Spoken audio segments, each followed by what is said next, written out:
비전공자를 위한 물리학 산책이라는 표현에서 사실은 저는 이런 제목을 달지 않았습니다만 철학적 질문에 물리학이 답하다. 이것은 이제 제가 관심이 있고 사실은 이 강의가 애초부터 의도하고 있는 내용입니다.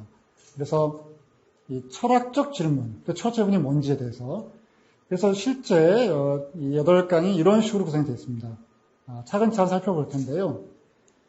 뭐 과학과 철학의 만남, 그리고 궁극적 실제, 무슨 전기와 자기, 카오스 이론, 신은 주사위놀이를 하는가, 시간, 공간, 모든 것의 이론, 이런 식의 문제인데 이 제목은 제가 붙인 게 아닙니다. 워딩은 전 이렇게 했었거든요.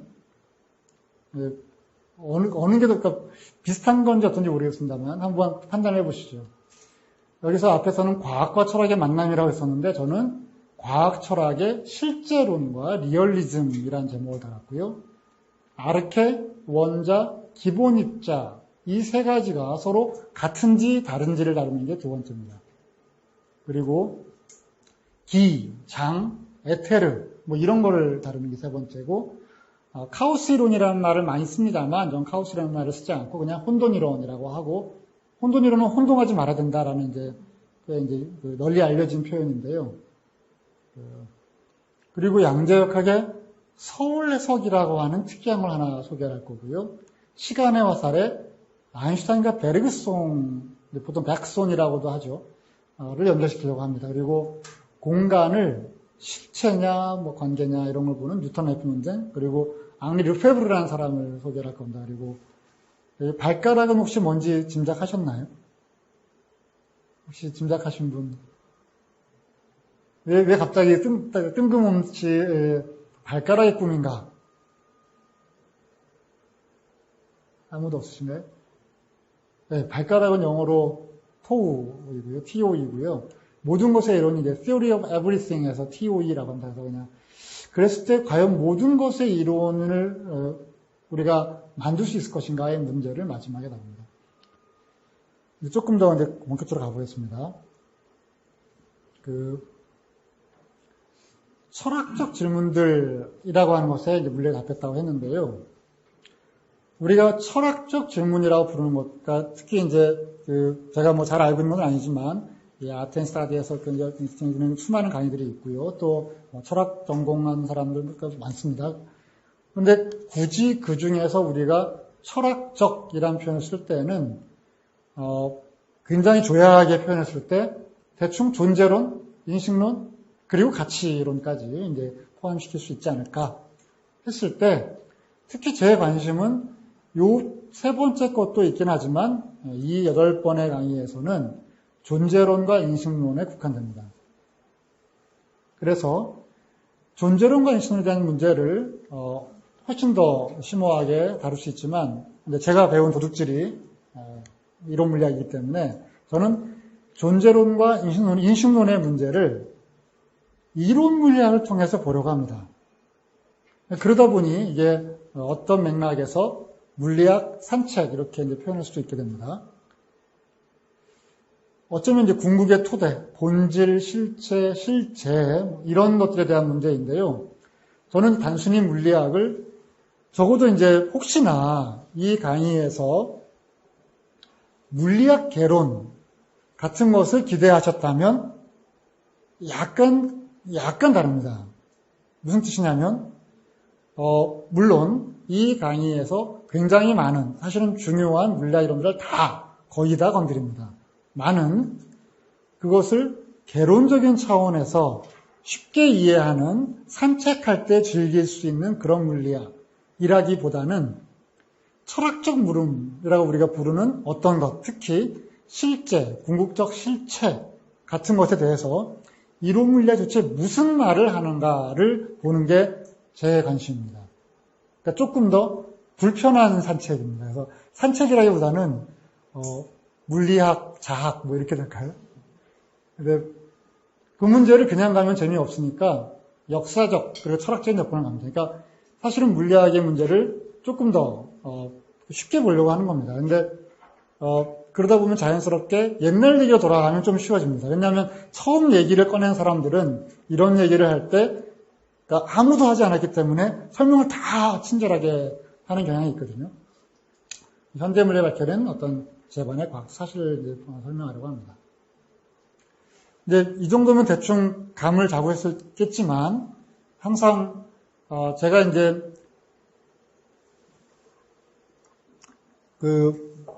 저도 이제 물론 물리 철학자로서 철학자입니다만 미묘하게 제 자신을 약간 서자로서 이제 위치 지우는 게 있습니다. 뭐냐면 좀 제대로 된 철학 교육을 못 받았다고 사람이 생각하는 경우도 있거든요.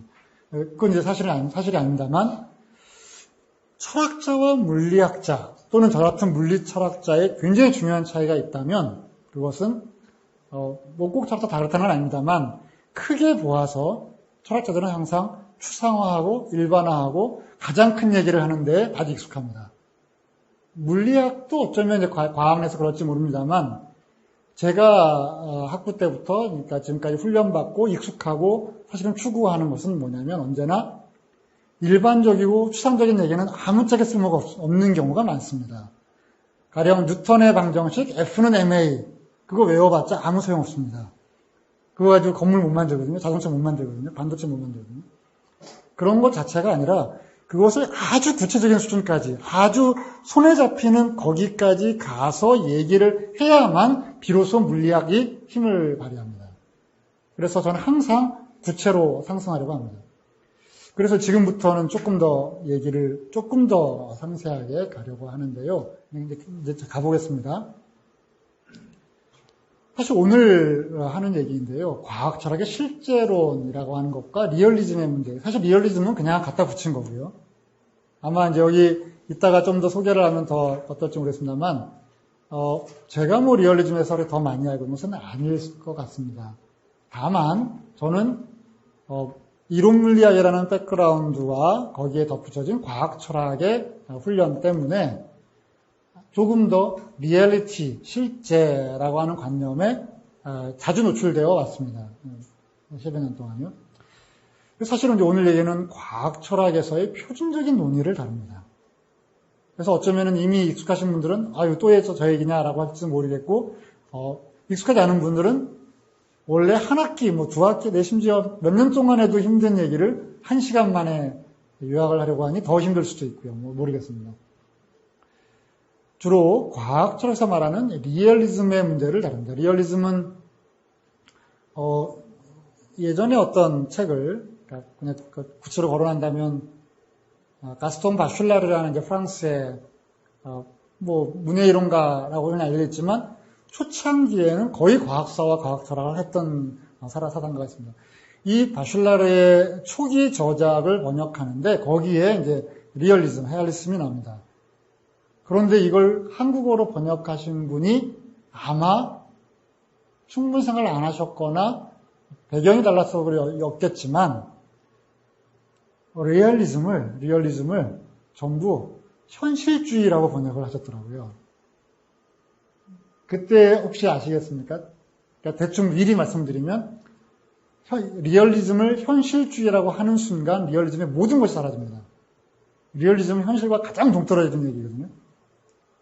이게 좀 다릅니다. 그래서 문학이나 예술에서 말하는 리얼리즘과 굉장히 다르다. 이 얘기를 드릴 거고요. 사실은 오히려 이 리얼리즘은 그러니까 중세 유럽에서 소위 유명론 논쟁, 노미널리즘의 문제에서 등장했던 그 리얼리즘. 이 리얼리즘은 요즘 리얼리즘과 다르기 때문에 이제 번역할 때 주로 실념론이라고 번역을 하는 것 같습니다. 그런데 이런 것과 오히려 가깝다는 얘기를 드릴 거고요. 이게 오늘 얘기입니다. 그럼 이제 이것만 가지고 다시 또 아까 말씀드렸던 떠버렸던 그 구체로의 상승은 아직은 이제 턱도 없고요. 하지만 이제 우선 두 번째 주로 넘어갑니다. 다음 주에는 물질의 궁극적 실제에 대한 얘기를 다룹니다. 그러니까 아르케라고 하는 건 사실 아르케는 물리학자들이 얘기한 게 아닙니다. 그렇죠? 그러면 누가 얘기했죠? 뭐 거슬러 올라가면 이제 밀레토스까지 거슬러 올라가는데요. 아르케라고 하는 것은 보통 원질이라고 번역을 하기도 하고 원리라고도 합니다. 그런데 탈레스로부터 아리스토텔레스까지 내려가는 그 이제 전통에서의 아르케를 보통 이제 철학사나 뭐 철학개론에서 수없이 나오는 얘기입니다만 그 얘기를 현대 입자물리학하고 붙여보려고 합니다. 그리고 왜 그들이 얘기했던 그것이 현대 입자물리학에서 말하는 것과 연결되는지를 더 보려고 합니다. 그래서 여기 이제 기본입자라는 표현을 썼는데요. 아마도 기본입자라는 표현이 익숙하지는 않으실 것 같습니다. 혹시 들어보신 적 있으신가요? 들어보셨나요? 아, 예. 근데 아마 기본입자라는 말을 들어보시지 않은 분도 소립자라는 말을 아주 많이 들어보셨을 겁니다. 그죠? 근데 공식적으로는 이제 소립자는 일본 용어고요. 우리나라 이제 한국어의 용어에서는 이제 기본입자라고 합니다. 영어로는 이제 elementary particle 되고요. 이 소라고 하는 게 이제 바탕, 무슨 희다, 뭐 이런 뜻이 되지 않습니까? 이 기본 입자와 아르케를 연결시키는 와중에 화학적 원자라고 부르는 것이 등장을 한다. 그 얘기를 아마 대충 다 아실 거라고 생각합니다만 저는 이 강의를 들으시는 여러분들은 이런 것들을 이름만 알고 더 상세한 내용은 잘 모르거나 적어도 18세기 화학적 원자가 무엇인가요? 라고 질문을 드리면 쉽게 답을 못 하신다고 가정을 하겠습니다. 그러니까 그럴 때 좋은 점은 이미 알고 계신 분들은 스스로 알고 계신 걸 한번 확인하실 수도 있고요. 저는 하지만 그런 그 개론적인 얘기를 반복하지는 않습니다. 그 개론적인 얘기 속에서 도대체 아르케, 원자, 기본 입자가 같기는 같은 건가? 다르다면 어디가 다르며 같으면 도대체 무엇이 같은가에 대한 얘기를 할 겁니다. 그게 다음 주에 2시간 동안 할 얘기고요. 그리고 기체 이론이라는 걸 조금 합니다. 이건 오늘 얘기가 조금 더 분명해질 거고요. 이렇게 되면 이제 우리가 물리학이라고 하는 것을 부르는 물의 중요한 부분이 일단 준비가 되는 셈인데요. 그러기에는 물이 기본 입자로 안 되는 무엇이 있습니다. 그게 대표적인 것이 전기, 자기 이런 겁니다. 그리고 동아시아적 맥락에서 기, 성리학에서 나오는 기라고 하는 것이 실제로 무엇인가. 그리고 더 가면 전기, 자기 할 때의 기가 19세기에 영어로 이제 field, 마당이라고 하는 장이라고 하는 걸 연결해요. 전기장, 자기장 이런 거죠. 그 문제를 다시 한번 또 보려고 합니다. 그리고 사실 이게 쉽사리 연결이 안 되실 거라고 생각되는데요. 둘째 주에, 다음 주에 얘기하기로 되어 있는 기체의 이론에서의 분자와 요 전기장, 자기장을 연결시킬 겁니다. 그리고 그 연결시키는 그 계기가 소위 에테르라고 부르는, 영어로 이제 에테르라고 부르는 어떠한 조금 다른 종류의 실체와 연결됩니다. 이게 세 번째 주가 이렇게 흘러가고요. 혼돈이론은 보통 카오스 이론이라고 합니다만, 더 이제 일반적인 표현은 비선형 동력학입니다.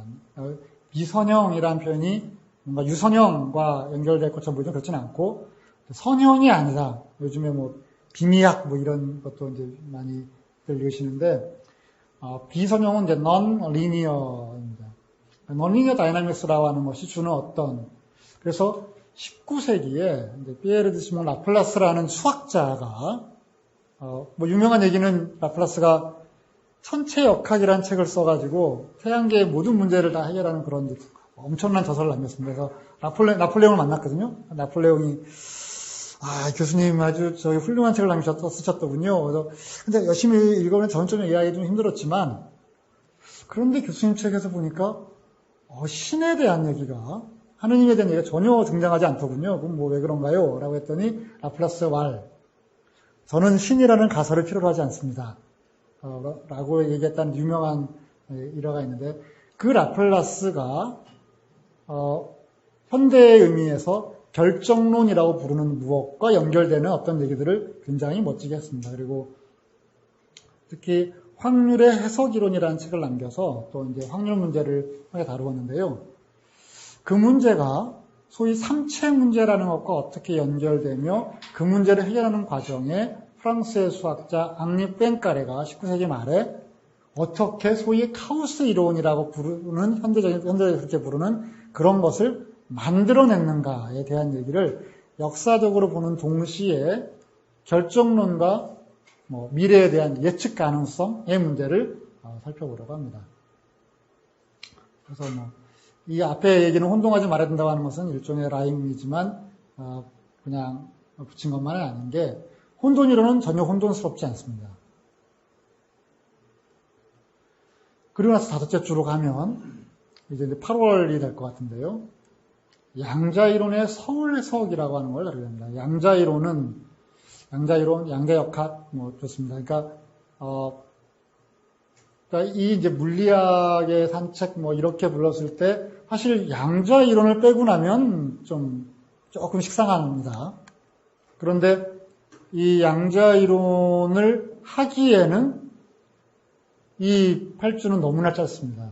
게다가 이거를 한 주 배정할 수는 없는 문제입니다. 하지만 저는 양자이론의 서울 해석이라는 것을 통해서 이 양자이론의 가장 핵심이 되는 무엇을 소개를 해드리려고 합니다. 그리고 동시에 신이 주사위를 던지는가, 아인슈타인과 넬스 보어 사이의 논쟁을 재구성하는, 현대적으로 좀 더 엄격하게 살펴보는 그런 논의를 할 거고요. 존 벨이라는 물리학자가 좀 희한한 부등식을 하나 만들어서 나중에 이것을 이제 아브너 시몬이라는 이제 미국의 물리학자이기도 하고 철학자이기도 한 물리학자에 가깝지만 분이 실험 형이상학이라고 새로 이름 붙인 그런 분야를 열었습니다. 이게 뭐냐면 experimental metaphysics, 메타피직스는 형이상학은 피직스와 다른 것일 텐데 그것을 실험을 통해서 한다는 굉장히 흥미로운 발상입니다. 그리고 이 문제를 거짓말쟁이 역설과 연결시켜 봅니다. 좀 뭔가 기대가 되시지 않나요? 네. 그리고 여섯 번째 주로 가면 사실 물리학의 산책, 물리학, 철학의 철학적 물음을 물리학이 답하다라고 했을 때 아마도 그러니까 가장 많이 이건 설문조사도 수없이 많이 했고 누구나 다 그 문제를 아무도 부정하지 않는데요. 단 한 명만의 물리학자를 들어라. 가장 유명한 물리학자는 누구라고 생각하십니까? 가장 유명한 물리학자. 아인슈타인입니다. 네, 정답입니다. 아인슈타인 얘기입니다. 아인슈타인인데요. 근데 아인슈타인의 얘기를 다 다룰 수는 없거든요. 그러니까 저는 아인슈타인의 수많은 이론들 중에 상대성 이론, 그 중에서도 특수 상대성 이론에 대한 것을 끄집어내되 이 문제를 시간의 문제에 국한시켜서 봅니다. 아마 8주 내내 아인슈타인을 하더라도 별로 시간이 계속 모자랄 겁니다. 실제로 지난 학기에 제가 수업을 할 때 대학원 수업을 하나 하는데 이 얘기를 거의 한 달 내내 했는데 부족했습니다. 당연히. 그리고 사실 이 시간의 화살은 이전에 한 학기 내내 한 적이 있습니다. 그리고 또 부족했습니다. 하지만 우리는 여기서 시간이 없으니까 시간의 화살의 문제를 짧은 시간 내에 하여튼 함축적으로 하게 됩니다. 그러는 와중에 통계역학이라고 하는 이상한 걸 잠깐 도입을 하면서 엔트로피 얘기를 하게 됩니다. 그리고 그 문제를까지 가서 특수 상대성 이론의 시간, 공간 이해까지를 보는 게 끝이 아니고 이렇게만 되면 그냥 물리학일 텐데 조금 더 갔을 때 앙리 베르손에 대한 얘기를 조금 더 하게 됩니다. 그리고 이제 일곱 번째, 공간이 실체냐 관계냐라는 논쟁을 소개를 합니다. 뉴턴과 유명한 철학자인 라이프니츠가, 사실 라이프니츠는 우린 철학자로 흔히 생각을 하지만 제가 보기에는 뉴턴 못지않은 물리학자였고 또 수학자였고 미적분학을 만든 사람이죠. 그리고 하여튼 정말 뛰어난 사람입니다.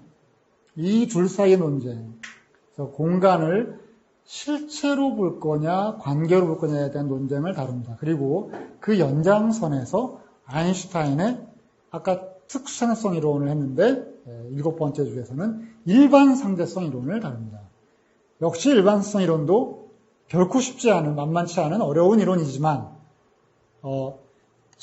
이 강의를 빠지지 않고 계속 오시면 7번째 주쯤 되면 일반 상대성 이론쯤이야. 그러니까 핵심을 다 보실 수 있게 됩니다.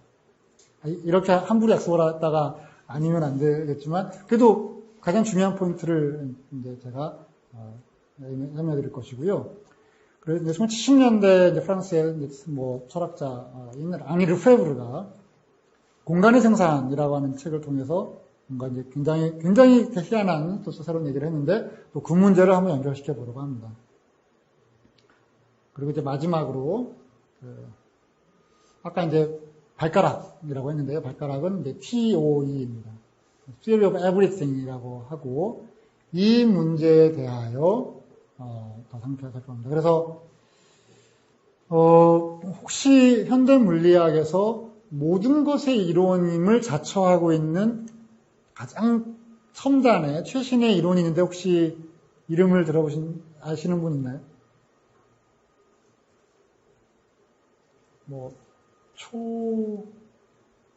촉근이론입니다. 그리고 조금 더 가면 촉근이론 5개 촉근이론을 조금 합해가지고 M이론이라는 게 있습니다. 영어에 대문자 M 쓰거든요. 근데 촉근이론, M이론 이런 문제들을 보고요. 하지만 그 문제를 제가 또 역시 그거 하나만으로도 한 학기가 부족하고 몇 학기가 부족할 텐데요. 제가 그걸 공부한 게 사실 그걸 제가 주된 전공도 아니고 그걸 공부하는데 좋게 2, 3년은 걸려서 간신히 이게 그런 거였구나라고 이해할 수 있었는데 한 주 만에 하는 건 불가능합니다. 저는 오히려 이것을 가지고서 소위 이론들 사이의 관계, 즉 특히 이론들 간의 환원 문제에 집중하려고 합니다.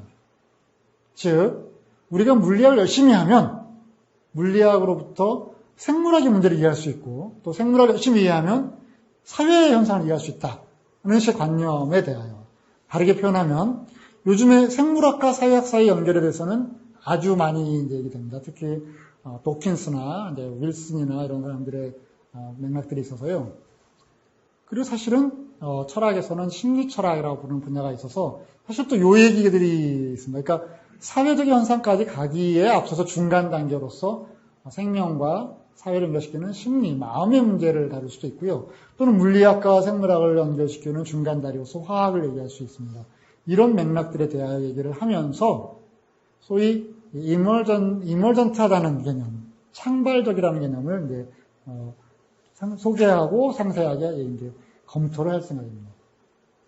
결국 마지막에 철학과 물리학의 만남을 통해서 과학이, 특히 물리학이 실제, 궁극적 실체에 대하여 무엇을 말해주는가를 이제 보는 것이 이제 이 강의의 주된 목표입니다. 강의는 어떻게 돌아가는지 대충 이제 파악이 되시죠. 그리고 이걸 보시면은 그 홈페이지에, 아테네 스타디 홈페이지에 그 강의 소개하고는 조금 어긋나는 면이 있어 보이는데 어떻습니까? 그러니까 제가 이제 염려하는 것은 거기에 소개되어 있는 걸 보고서 이러이러한 것을 기대하고 왔더니 이건 아니잖아 라고 하실지 아니면 이거 내가 예상했던 게 바로 맞네 이러실지 그리고 또 다른 면에서는 난 저보다는 조금 더 심화시켰으면 좋겠는데 일지 아니면 저렇게 많은 얘기를 어떻게 8주 만에 하겠다는 거야 이렇게 생각하실 수도 있고요. 그래서 이제 그 얘기를 조금 더 제가 피드백을 좀 얻었으면 좋겠고요. 잠깐만 돌아가서 이제 보시면 오늘 얘기는 이제 실제로 리얼리즘이지만 뒤로 가면 그러니까 물리학의 어떠한 물리학 이론들을 다루고 있는지를 파노라마식으로 이제 제가 좀 말씀드린다면 우선 입자 물리학이 있습니다. 그리고 원자 물리학이 있고요. 그리고 요즘에 이제 별로 널리 알지 않지만 분자 물리학도 여기에 포함합니다. 나노에 대한 나노과학, 나노기술이라고 하는 나노테크놀로지도 사실은 연결이 되어 있습니다. 전자기학, 전기자기, 그리고 여기 마당이라든가 장이론 또는 마당이론이라는 게 있고요. 그리고 19세기 기체이론이라고 부르는 것이 통계역학 또는 기체론, 기체이론 이렇게 표현하는 부분이 있습니다. 연력학과 연결되어 있습니다. 그리고 카오스 이론은 비선형 동력학이면서 또 확률론 문제와 연결되어 있습니다. 그리고 삼체 문제도 역학의 문제이고요. 그리고 이제 뭐니 해도 양자이론. 양자이론에는 양자이론이라는 게 있고 양자역학이라는 게 있어서 조금 헷갈리실지 모르겠습니다만 점차 가면서 역학과 이론의 차이도 설명을 할 생각입니다. 양자역학 또는 양자이론에 대한 얘기가 있습니다. 그리고 역시 통계역학이 나오면서 상대성이론, 특수상대성이론, 그리고 일반성이론을 다 다루게 됩니다. 그리고 아까 이제 입자물리학 얘기를 했습니다. 입자물리학 연장선에서 끈이론, 초끈이론 또는 초대칭 이런 것도 다루고 조금 얘기를 할 거고요. M이론 이런 것들 얘기를 합니다. 그리고 여기서 이제 지나가면서 잠깐 언급만 하겠습니다만 최근에 그 소위 생물학에서 시스템스 바이올로지라고 이제 부르는 분야가 계속 커나가고 있는데요. 그 중에 상당히 많은 부분이 이건 이제 그 전공하시는 분들은 그건 아닌데라고 할지 모르겠습니다만 물리학에서 생물학의 문제를 다룰 수 있는 그런 틀이 있습니다. 예를 들면 바이오 인포메틱스 같은 것도 사실은 어떤 면에서 이쪽과 연결되어 있습니다. 그래서 과거에는 생물학의 문제와 물리학의 문제는 완전히 동떨어진 것으로 이해했는데 이제는 생물학의 문제는 물리학으로 이해할 수가 있습니다. 이제 그런 문제에 대하여 과연 그러하냐. 그래서 소위 물리학과 관련된 학제적 접근들에 대한 것도 여기서 다루게 됩니다. 그러니까 사실은 이런 게 완전히 자판이 되면 곤란합니다만 그래도 8번의 짧은 강의에서 물리학의 가장 중요한 포인트들은 한 번씩 짚고 넘어가야 됩니다. 그래서 산책이라는 표현이 맞을 수 있는데요. 산책이라고 할 때의 맥락이 제가 어딘가를 산책하면 거기 있는 것을 아주 면밀하게 전부 다 검토해서 여기 있는 나무들이 뭐가 있고 새가 몇 마리가 있는데 무슨 곤충이 없어 이렇게 안 하지 않습니까? 그냥 지나가면서 새가 오네, 나무가 있구나, 피톤치드네, 이런 식의 분위기가 있을 겁니다. 그런 정도의 느낌. 하지만 그 느낌이 이제 제가 개론을 폄하하는 건 아닌데 물리학 개론, 쉬운 물리학 이런 의미는 절대 아닙니다. 그러니까 물리학 산책이지만 그 속에서 제가 8주 내내 관심을 두는 문제는 철학적 문제입니다. 존재론의 문제이고 인신론의 문제입니다. 존재론과 인신론의 문제를 훨씬 더 큰 틀에서 특히 어떠한 철학자가 이렇게 얘기했다. 칸트가 뭐라고 했는데 칸트의 이 말은 이런 뜻이다. 라고 하는 것이 아니라 물리학에서 이러이러한 짓을 했는데 그 짓에서 우리는 존재론이나 인신론의 문제를 이렇게 끄집어낼 수 있다. 물론 그 끄집어내는 게 유일하지도 않습니다. 제가 하고 싶은 대로 합니다. 물론 제 멋대로는 아니고 다른 사람과 연관해서 합니다만 그래서 그런 문제를 다루게 됩니다.